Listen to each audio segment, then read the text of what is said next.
وزیر اعلیٰ خیبر پختونخوا اور منظور پشتین دونوں ایک ساتھ میڈیا سے مخاطب ہیں، 1-to-1 ملاقات ہوئی، کیا گفتگو ہوئی؟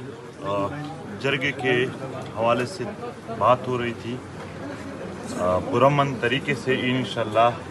پختونوں کا جو جرگہ ہے وہ اپنے ہی مقام پر اپنے وقت کے مطابق وہاں پر منعقد ہوگی۔ اس سے پہلے بھی پختونوں نے جتنے جرگے کیے ہیں پرامن طریقے سے کیے ہیں، اپنی اسی روایات پر آج بھی پختون جرگہ قائم ہے، اور جو شہادتیں ہوئے ہیں، جو واقعات ہو گئے ان پر تعزیت ہو گئی، اور تقریباً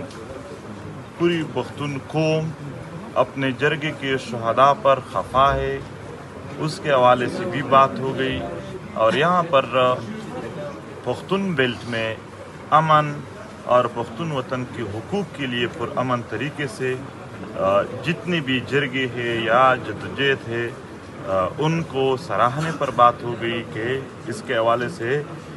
کبھی بھی ایسا مسئلہ نہیں ہوگا کہ ان میں رکاوٹ ہوگی۔ تو یہی ہے کہ جرگہ اپنے ہی مقام پر اپنی وقت پرامن طریقے سے منعقد کی جائے گی۔ شرائط کیا ہے اس حوالے سے؟ سنگا مشری به سوق کې د جرګي او قرارداد به کیږي په هغه باندې عمل کیږي کنه گورا جرگہ د پختون وطن روایات تھی د جرگې آنر څوک هم نوي، مونږ تاسو ټول پښتانه سره ولاړ یو، جرګه منتظم لري خو آنر نه لري۔ جرګه کې آنر ټول پښتون کام وي چې څومره هم د دوی مشران وي ټول د هغې مالک وي، نو چې کله ټول پښتانه را ورسیږي د هغو د خپلو روایاتو مطابق مشاورت وشي، هغه مشاورت پس به دوی خپل مطالبات او دیگی حل څنګه ویني په هغه باندې هلته خبره وکړي۔ سی ایم صاحب، یہ جو نقصانات ہوئے ابھی منظور پشتین کے سامنے، آپ اس بارے میں کیا کہیں گے؟ اس کو سزائیں ملے گی؟ میں یہ کہتا ہوں کہ جو وفاقی حکومت نے صوبے کے اندر مداخلت کر کے صوبے کی روایات کو، جرگہ جو کہ ہماری پہچان ہے ہماری پشتونوں کی، اس کے اوپر جو ایک حملہ کیا قابل مذمت ہے، اور الحمدللہ یہ ہماری کامیابی ہے کہ قربانی تو دینی پڑتی ہے، پاکستان نہیں بنا تھا تو قربانی دی تھی، اور پھر قبائل نے تو پورے پاکستان کے لیے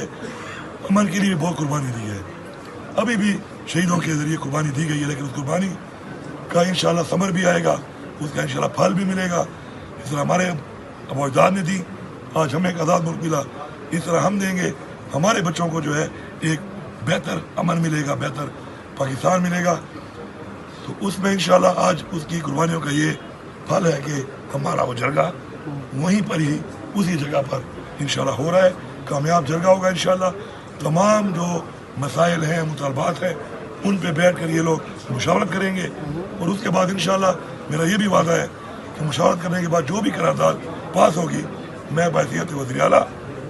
انشاءاللہ اس کو ہر اس فورم کے اوپر کنٹیسٹ کروں گا، مقدمہ لڑوں گا، سفیر بن کر کے یہ مسائل ہمارے مسائل ہیں اور ان کا حل ہمارا حق ہے انشاءاللہ، اور بحیثیت علی امین بھی انشاءاللہ میں وعدہ کرتا ہوں کہ میں انشاءاللہ یہ مسائل حل کرنے کی پوری کوشش جاری رکھوں گا۔ 1-to-1 ملاقات ہوئی، کوئی شرائط رکھی گئی ہے مذاکرات میں کہ یہ مطلب شرائط وہاں پہ ہوتی ہیں بھائی جہاں پہ دل میں کوئی اور بات ہو، ہم کھلی کتابیں ہیں، کھلی بات کرنے والے، مجھے بھی آپ جانتے ہیں اور منظور پشتین کو سب جانتے ہیں، کھلی باتیں جو سارے پیڑ میں کرنے والے لوگ ہوتے ہیں، ان میں کوئی شرائط یا ایسی معاملات والی بات نہیں ہوتی۔ ہاں کچھ مشورہ ہوتا ہے، کچھ مشورہ ہوا ہے انشاءاللہ، اور وہ اس کے حساب سے ہوا ہے کہ جرگوں کو کس طریقے سے انشاءاللہ، کیونکہ میں میزبان ہوں اب، تو کس طریقے سے میں اپنی طرف سے دے کے ہماری یہ دعا اور کوشش ہے کہ ہم سب لوگ جو یہاں پہ ہیں اللہ ہمیں کامیاب کرے، جو مہمان آ رہے ہیں یہاں پہ ان کی اچھی میزبانی ہو، اللہ ان کو خیر سے لائے اور خیر سے ان کو بھی گھر لے جائے، اور جرگے کے جو مطالبات ہیں، جو مقصد ہے انشاءاللہ اللہ اس میں کامیابی دے۔ منظور پشتین سے کیا مطمئن ہے آپ اس جرگہ ہماری روایت ہے اور ہم کریں گے۔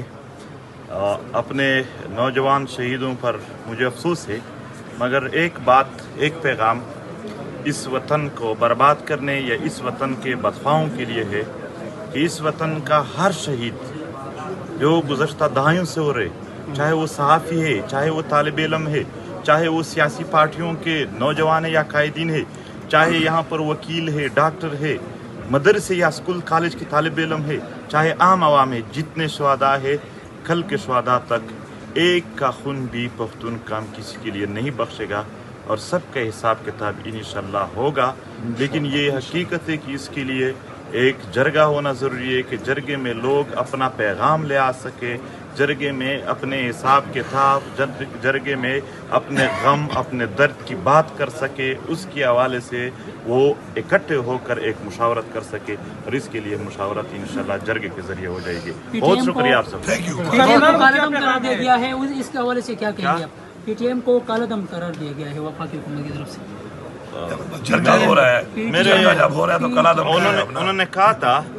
کہ جو بھی ان کے ساتھ ملے گا ان کے شناخت کارڈ اور پاسپورٹ بلاک کریں گے تو بلاک کر دے. یہاں پر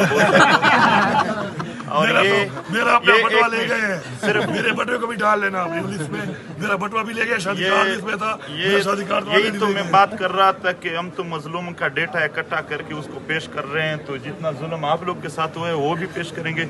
اور یہی کہ وہ اس پر اگر شناختی کارڈ اور پاسپورٹ بند کرنا چاہے تو دل سے اگر یہ سارے صافی اور جو نہیں حاضر وہ ان سے پوچھ لے, وہ بھی ہمارے ساتھ کھڑے ہیں. پورے پختون بیلٹ اپنے جرگے کے ساتھ کھڑے ہیں. اور بین کی بات ہے, انتہائی ظلم ہے ایک پرامن تحریک کو دہشت گردوں کا تحریک کہنا. وہ لوگ جسوں نے پوری عمر یہاں پر دہشت گردوں کی معاونت کی ہے, ٹریننگ دی ہے, ان کو یعنی اماجگاہیں دیے ہیں, وہ سب کھلے عام پھر رہے ہیں. یہاں پر